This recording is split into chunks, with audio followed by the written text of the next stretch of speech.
So here's just a summary of our training program for the past 4 years. You can see 2014, 2015 is where we started. And class size has varied year to year. You can see that in the previous school year, 2017, 2018, we had 2 cohorts. So we had a fall and a spring group. In most years, we will have a couple of EAs who take the training, that 40 hours of instruction, but they decline to be assessed, the competency assessment part. So that's why the numbers is a little lower for numbers of EAs assessed.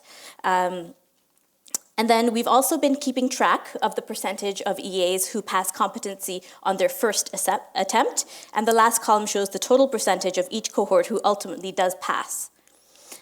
Throughout the course of our training, we have trained a total of 106 education assistants. Year 1 was a pilot year in that we had a very small group. We had 15 education assistants, and we were interested to know in that year whether the task list and the course content was a good contextual fit for the school setting. As part of our feedback survey, we asked EAs to evaluate each area of the task list and as to how useful the task was to their role as education assistants.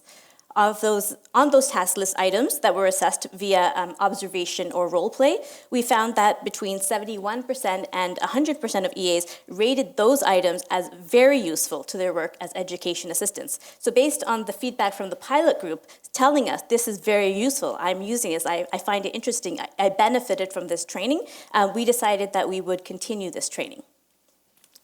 Okay. Since we found that the training was useful, we were excited about this and we wanted to start a second year. But before this could happen, we had to have discussions with the union and HR.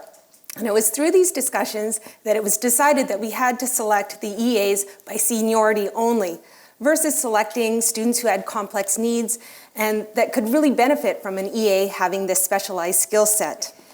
So our competency assessment included 12 interview questions and 12 observation role play questions.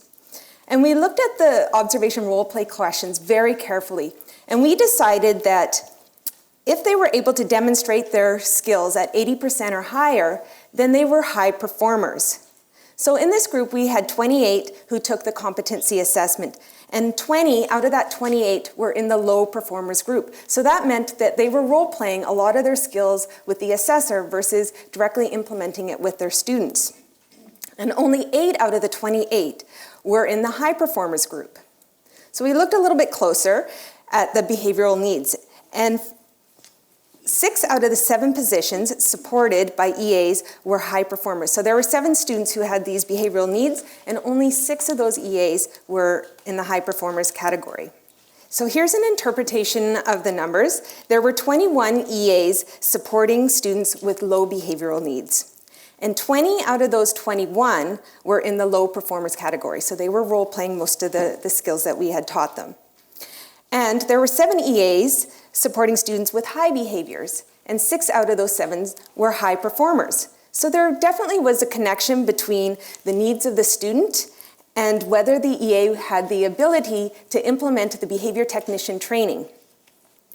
And this was important data to present to the union and HR before starting our 3rd year. So we had multiple discussions with the union and HR, and for the 3rd year, the union allowed us to select students with complex needs, and then the EAs would post into the positions according to their seniority, and then they either could post in as already having the training or that they were intending to complete the training that school year. So there were some big changes from year 2 to year 3, and the first was having the EA BT designated positions. And the other big thing that happened was that we had the formation of the District Action Team for Autism.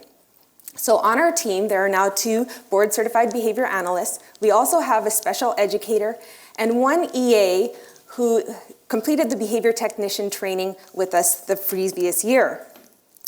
So with the team, we were able to have more in-school visits. So we were able to go to the site and help the EAs implement the skills that we were teaching them in class.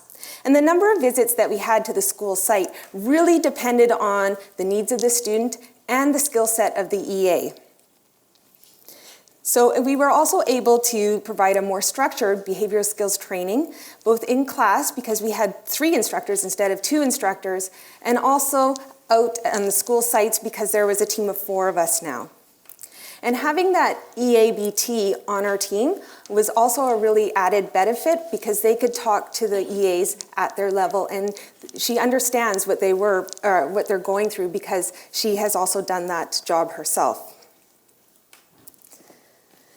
So behavioral skills training is a systematic model for teaching learners skills that may be described in multiple steps. So we use these 4 components. We provided instructions in class and sometimes on site in a one-on-one setting. We modeled the skills that we wanted them to learn. We gave them lots of opportunity to practice their skills, and then we gave them feedback. And then we repeated steps 2 to 4 as many times as necessary. So looking a little bit closer, instructions. So we gave verbal instructions in class, so we did our presentations, and then we also provided a written explanation. We wrote it out in our PowerPoint slides, and they were all given copies of PowerPoint slides. We now have a manual that we give to our students. And we used the Get Ready, Do Done model, which Sarah Ward presented at a conference that we were at a while ago. And we provided instructions on how to complete all homework assignments and in-class activities, and even the competency assessment tasks that we were wanting to observe. So basically with this model, we showed them what the end product was supposed to look like, and then we talked through with them, what are the steps that you will need to do to complete this assignment or this task, and then what materials will you need to do those steps. So we basically planned backwards and then had the EAs execute it forward. And we found that having this model was very helpful. It really reduced the number of questions and the amount of confusion over what the assignments or what was expected for them. So we found this very helpful, and we implemented it throughout the course. Modeling, I think modeling was probably one of the most important things. We modeled in class. There was either video modeling or a live demonstration, and we did it as a whole class, or sometimes we had to do it in small groups, and then sometimes it was necessary to do it one-on-one as well. And then for certain cases, it was even more helpful to do it one-on-one in the classroom with the student present, because the needs of that student were so high that it was hard for the EA to envision how to implement those strategies. So that was very helpful as well. And here's just a list of some of the things that we modeled and then how it moved to the rehearsal phase. Okay. So rehearsal, students practiced with peers during class time with the instructors supervising, and instructors and our EABT visited on site and provided some more rehearsal and practice with the students present. And we also provided written and verbal feedback. EAs were provided with individual feedback when rehearsing the skills both during class from their peers as well as from us, the instructors. And individual feedback was given during school visits when EAs were observed working with their students. And written and verbal comments were provided on the assignments that they handed in. And they were also given opportunities to redo assignments if it was necessary. And this is just a small kind of sample of some feedback that was given prior to a competency assessment. So the EA had already prepared for the assessment, and I just came in to check. So in the first column is the task list item, then there's the second column is a little description of what the task is, and then there's just some quick feedback. So it was, oh yep, she's got it implemented, but here's how you could expand on this for your competency assessment. And we always made sure that whoever was doing the prep and on the school site and helping them prepare for the competency assessment wasn't the same person who was assessing. Here's a list of the assignments that we developed. Items 1 to 6 were submitted for homework, and items 2 to 9 were observed during the observation portion of the competency assessment. We really designed the assignments to prepare the EAs for the observation component of the competency assessment. Okay? So basically, once the task was taught in class, it was expected that they would continue practicing that, not only for the observation, but also throughout the school year, because those strategies are effective. And we did see some decrease in behaviors that were challenging. So this also motivated the EAs to continue implementing their skills. So we did make some changes to the competency assessment for year 3. We increased the number of observed skills. So previously we had 12. We increased this to 15, and we added natural environment teaching, task analysis, and the permanent product recording. Role play, we really restricted this. So we only allowed 2 out of the 15 items to be role played. And the first was discontinuous measurement. Sometimes there wasn't always an opportunity to practice this skill with their student, so we allowed role play for that. And not all students had an employee safety plan, so we allowed for role playing for the crisis emergency procedures portion as well. We also eliminated the interview and replaced it with a written exam, because what we found was when we were coming in to do the interview, there was problems getting coverage for the EA to sit with us and complete the interview. So some of them were trying to work with their student while they're answering questions. And of course they're distracted and they're flustered. And then for some, it was really stressful to come up with an answer right on the spot. So they were very happy when we switched over to a written exam, and they had the amount of time that they needed to complete that exam. And any questions that they missed on the exam or got wrong, we let them know and we gave them feedback on it, but then we followed up with an interview question during the observation portion of the competency assessment. So we also had preparation visits from a member of the district action team for autism. And like I said, we always made sure that it wasn't the same person doing the preparation as the assessment. We used the same criteria of 80% or higher to describe high performers for this year as well. And role play was limited, although some EAs were unable to successfully demonstrate some skills with the student, and there were various reasons why this happened. But we allowed them to role play so that they could pass.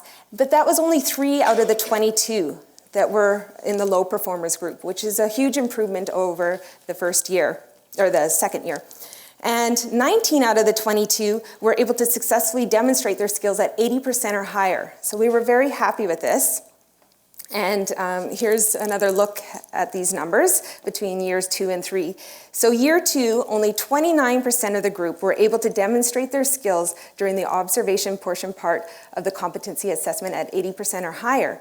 But in year 3, we had 86% who were demonstrating their skills with students. There are 3 main contributing factors to this change. The first was being able to select the students who had complex needs so that the EAs could practice the skills that we were teaching them with their students. And they were practicing them on a daily basis. We also limited the number of role play. So they were actually practicing with their students because there wasn't an option of role playing. They had to perform it with their students in order to pass the competency assessment. And we also increased school visits. So there was more support not only for the EA, but also the school team. So we were working together, and this had a huge impact. So for a comparison between year 2 and 3, we examined the EA survey from year 2 and 3 of the 15 observed skills to see how many of the EAs reported using their skills on an everyday basis. And we found a significant increase between these 2 years, who stated that they use these skills every day. So the blue indicates year 2, and the orange is year 3. Okay. So then we moved into year 4. Yeah. So year 4 was last school year, the previous school year, and so our successes that year, it was actually a different year because, as we mentioned, we had 2 cohorts. We had one in the fall, one in the spring. So we thought, we've really got a good thing going in year 3, let's scale it up. And we completely revamped and revised our curriculum course package. Everything was based on the previous year previous 3 years of feedback, we really incorporated it into our year 4 package.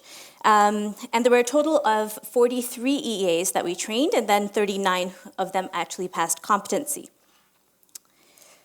There were a few challenges as well in year 4. Support for 2 groups of EAs being trained meant that there were increased requirements for our team, but our team had not expanded. So there was that, I would say, a few less in-school consultations for those students who maybe weren't as challenging as maybe other students. We had to do a bit more prioritizing of who we should be visiting more.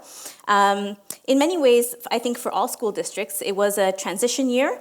There was the previous contract language had been restored to address class size and composition. So there were actually significant shortages in specialist teacher positions and support staff positions, which includes our education assistants. So the focus then last year, and continues to be a lot of times, training some generalist trained teachers who are now in specialist positions. So we had sort of scaled up our EA program, but now with a new focus to train sort of the level of special education that had existed before had actually shifted, and so there were gaps to be addressed there. So that was that made for a bit of instability in terms of special education services. However, despite those challenges, we did manage to receive great feedback as well in year 4. So this graph shows the implementation of a number of proactive strategies that were explicitly taught during our course. And this is immediate data for the fall and the spring. So fall immediate would have been January feedback, and then spring would have been closer to June. So you can see that we have a lot of everyday, which is the gray bar, everyday use and implementation of these core strategies. And so that was really wonderful to see. And then we actually, since we did a fall group, we actually took that immediate post-training data and we actually asked them in June, which would have been 6 months after training, if they're still using those proactive strategies. So the next slide is just for the fall group, reporting 6 months after having that 40 hours of training, if they're still using those proactive strategies in June. So as you would expect, you can see a reduction in everyday implementation in some of those areas. So for instance, the very left, you'll see ABC data. Most EAs are now using it 2 to 3 times a week rather than every day, but that's not necessarily to mean that they have forgotten the skill or don't like the skill or aren't using the skill. It could be a reflection of their students' behavior. Maybe it's understood, maybe things are going well, and so it's not really the best way to indicate that they have lost skills or in any way. But what's really, really interesting about this graph, what I like, is that some of those everyday sort of reporting that I'm using this skill every day, we're seeing IEP data sheet, we're seeing that the curricular goals that for our students that they're tracking daily, that's still occurring. A majority of our EAs were reporting that they're doing that every day, prompting, fading, even looking and reinforcing replacement behaviors, using visual schedules. These are all happening, almost everybody is saying every day. So this is very encouraging.